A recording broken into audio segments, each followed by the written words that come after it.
You ready? Someone was paying attention. It is great to have the honour of being back in the Prime Minister's courtyard, and I do want to thank the Australian people for the very clear mandate that they've given my government. Today, we continue the work of continuing to build Australia's future. I promise to be a Prime Minister for all Australians, those who voted Labor, those who didn't, and hope to earn the trust of the Australian people on an ongoing basis. We are deeply humbled by the result on Saturday, and we don't take a second of it for granted. The hard work will continue today. My government has been an orderly government. We have worked hard. We've had effective ministers, but also an effective caucus. And we've engaged in a way that's clear, that's forward-looking, that made not just a case that we had been a good government in getting inflation down, wages up, interest rates starting to fall, employment growing. We also had an effective offer going forward as well that resonated with people, that we developed in consultation with people. I said before the last election that you needed more than one term as a Labor government, and I saw it from that first day, indeed, of I became a Labor leader back in 2019. I want Labor to be the natural party of government. I think that given who we are, representing working people, but also effectively engaging with business and engaging with civil society, that we can make what is the best country on earth even better in the future. I am genuinely so optimistic that if we get this decade right, we can set Australia up for the many decades ahead. And that's why I put forward such a positive agenda, not just during the election campaign, but throughout my time as Labor leader. I do want to thank as well the world leaders who have passed on their congratulations, both those who've done that through the various social media forms that exist these days, those who've texted me, but also past leaders as well, friends like Tony Blair and Matteo Renzi and others as well who I've met and developed relationships with over the years. This morning and yesterday I've spoken with a number of leaders. I've spoken with Prime Minister Marape, President Prabowo of Indonesia, President Zelensky of Ukraine, Prime Minister Keir Starmer, Prime Minister Mark Carney, who invited me to attend the G7 in Canada in June, and I have accepted that invitation, and President Donald Trump of the United States. I have meetings scheduled, or phone calls scheduled this afternoon with Prime Minister Lawrence Wong. Can I take the opportunity on behalf of Australia to congratulate Prime Minister Wong, who was successfully re-elected with a substantial vote there in Singapore on Saturday. Lawrence Wong is a great friend of Australia. I've developed a good relationship with him, not just since his rise to the Prime Ministership, but as Deputy Prime Minister. He hosted me when COVID affected his predecessor, when I attended the Shangri-La Dialogue and had the honour of giving what is the most significant defence and foreign affairs speech in our region, but perhaps in the globe. Prime Minister Shinawatra of Thailand will have a chat scheduled tomorrow, along with Prime Minister Modi of my friend from India.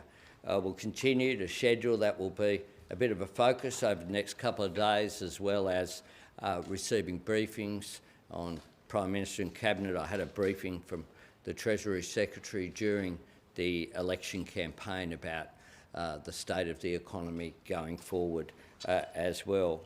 And I look forward to engaging. We're going to try and slow the pace a little bit over coming days, I'll consult with colleagues about forming a front bench down the track. We obviously, there are a number of results that are unclear in electorates, but it's very clear that we will have a substantial majority in the House of Representatives. And I'll make this point. We had a majority last time in the House of Representatives. I treated people with respect. My door is open to members of any political party or none who are elected as members of the House of Representatives or the Senate. They all deserve to be treated with respect. If people have good ideas, we're up for hearing them. But I said here, on about 3,422 occasions, that my objective was forming a majority government. That's what we did, and that is a good thing, I think, for the country. Happy to take some questions. Phil. Congratulations on your win. Thanks very much, Phil. You said in your opening comments about having a very clear mandate. There's already a sort of a cavalcade of various interests saying you should go beyond that mandate. What's your message to that? And bearing in mind, you're much likely to have a much friendlier Senate this time, probably just the Greens is all you'll need. What do you say to those people who say go beyond what you took to the election? We're not getting carried away. We've been an orderly government. We've been a reform government. The thing that I reject is the idea that we haven't been ambitious. Look at our agenda on the clean energy economy, on childcare, on gender equality, on education, where we went beyond where we said we would. I didn't promise to deliver surpluses. We delivered two. We've been an ambitious government. We'll continue to be an ambitious government, but we won't get carried away, and we'll continue to engage. I will continue to respect people like one of the conversations I've had is with Jackie Lambie in Tasmania. Her result was still a little bit unclear, but she's someone I respect. On Vets Affairs, I'll talk to Jackie Lambie every day of the week, whether she's in the Senate or not. That's my style. I engage with people. I engage friendly with people. All of you here, I engage in spite of some, shall we say, interesting observations that are made from time to time, but I treat people with respect. Katina. Prime Minister, on the shape of your ministry, will the reshaping of caucus and the proportions of different states having more representatives now change the way the ministry is formed, particularly getting at when will WA get a second cabinet minister? And can I just pick up, did you say you'd spoken to Donald Trump, and what can you tell us about that conversation? On the first, because we're going to stick to the rules from day one here. And on the first, I respect the caucus. I'll engage with discussions with my colleagues rather than at press conferences with respect, and I'll treat them with the respect that they deserve. We are overflowing with talent, that's the truth. We have so many people who you could put forward, and I think it's one of the things that the Australian people saw during this election campaign. Half of the shadow cabinet, when I was sitting on the bus with you fine folk, or had you on the plane, I'd sometimes do a little trivia quiz of what is person X's portfolio as a shadow minister, and none of you knew. We have an incredibly talented team on the front bench, but also in the caucus. People are entitled to have ambitions. You know what my ambition is for? My ambition's for the country. Prime Minister, your contact with Donald Trump, was that a telephone conversation? What can you tell us about it? I had a very warm and positive conversation with President Trump just a short while ago when I was at the lodge, and I thank him for his very warm message of congratulations. We talked about how AUKUS and tariffs will continue to engage. We will engage with each other on a face-to-face basis at some time in the future. But it was a very warm, and I thank him for reaching out in such a positive way as well. Which Yeah, one? like You Prime argue Minister, within each other. Just on The back- Oz get one. just back on the ministry, are we expecting relative continuity, or is there a chance for a fair refresh? And there's been a rumour that Tanya Plibersek's could go to the NDIS portfolio. Can you confirm that that's been considered? Well, just nonsense, as you were told yesterday, Greg. You know, people have got to stop. The only person who knows is me. You were told by my office yesterday that was nonsense. The words are coming out, mate. With respect. Are we expecting a fair bit of No, continuity? look, I've said I respect the caucus.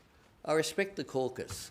But I say to all of you, if you hear something, it is, unless it comes out of my mouth, it is nonsense. And, you were told that yesterday. Prime Minister, now that you have this second term, what are your top priorities for achievements that you were unable to push through in the first term, and will Nature Positive be one of those? Oh, look, I've said very clearly I want a federal EPA. That was something that was recommended by the review that the Coalition commissioned. I want a federal EPA that supports industry but also supports sustainability. I think that can be achieved. And that's my objective. We have other agenda has been held up, some of it, on housing.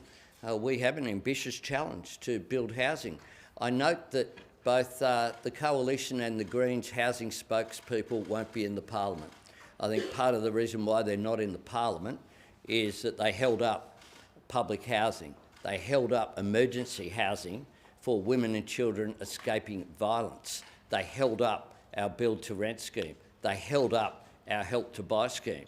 And I say this message to the Senate and to members of the House of Representatives that, we have a clear mandate to build more housing. The key is supply. Get out of the way and let the private sector build it. That is going to be one of my priorities. Prime Minister, when will you visit the United States? Is June on the cards? Well, we'll wait and see. We'll make appropriate announcements. My first international visit will be just like last time. My first bilateral was to Indonesia. That was something that President Prabowo and I had discussed before. It's something that I intend to do. Our region is so important here. The relationships that we've built are so important. June too soon? Well, we'll see. I'll make an announcement when we make an announcement. Yeah, Claudia, who is Thank you. outside I there. got my breath back after that. Good on you. Hope you enjoyed your walk this Good morning as running. well. Blame Riles for running so fast. It's a race. Hey, Prime Minister, were there any promises from Donald Trump in your discussion this morning, especially when it comes to tariffs? Can we No, look, expect... it was a very warm discussion about the friendship between our two nations. That's so important. I've had 3 conversations with the President. I won't go into all of the personal comments that he made, but he was very generous in his personal warmth and praise towards myself.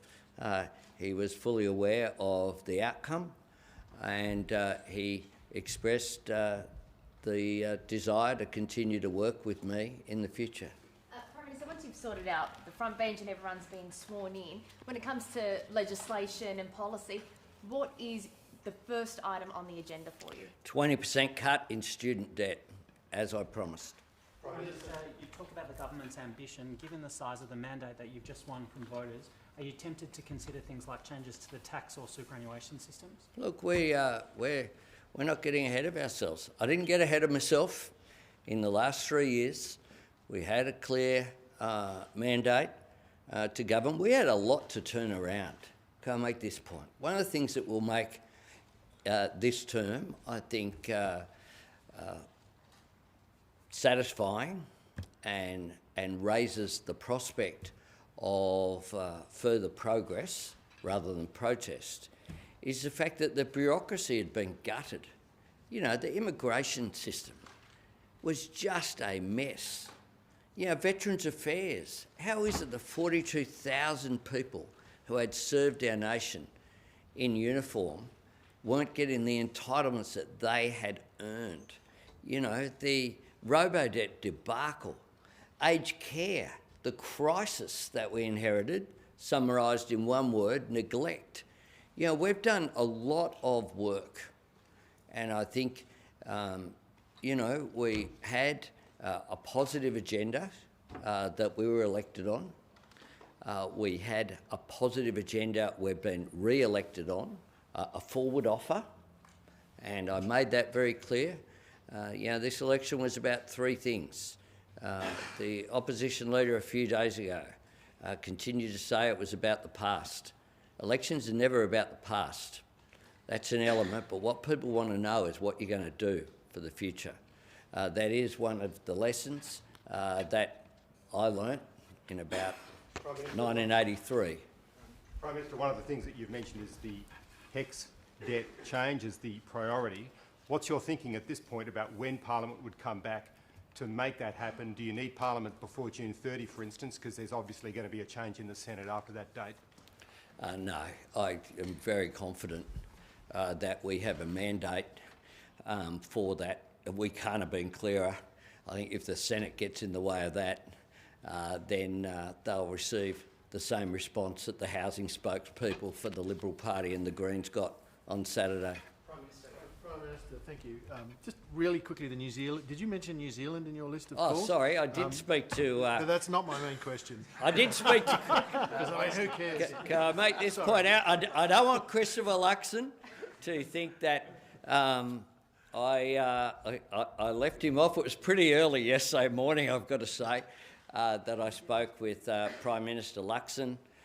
We have a very good relationship, and I also received a very warm message from the opposition leader in New Zealand, but also from Jacinda Ardern, who's a very good friend of mine as well. Can I ask about Sure. the coming Parliament? I think you'd recognise as an institutionalist, oppositions matter for the nation. Would you ensure that if the coalition was, for instance, to split for a spell, that they would retain the sort of resources they have now in terms of staff that an opposition normally gets? Well, it's a different parliament these days, so I mean we'll consider all of that. But you know, I've always treated both the Liberal Party and their leader, and the National Party and their leader with respect. I went into this office here on day one in 2019, the day that Parliament began. That was the last time I went in until I went in as Prime Minister in 2022. I haven't got a record of how many times Peter Dutton went into my office, but it would be probably in the order, certainly, you know, at least 20 to 30 times. David Littleproud, double digits as well. That's how I respond. I treat people with respect. Like it's not rhetoric. It's real, and you know I would hope it's up to them what they do. My job is to govern effectively. I'm proud, of course, of leading the Labor Party. That I make no pretence that I'm anything other than an absolute Labor loyalist. I came out of the womb Labor. I'll go in the ground Labor when it's all over. I'm loyal. But I also treat people with respect. And, you know, one of the reasons why, you know, as leader of the House, I treated crossbenchers with respect. In the last Parliament, in the House of Reps, I didn't have to meet. I mean, the frenzy that was there because I invited crossbenchers to the lodge with respect, like, frankly, get a bit of maturity about you. Seriously, they were entitled to be treated with respect. That's what I did. That's what I'll continue to do. Thank you very much.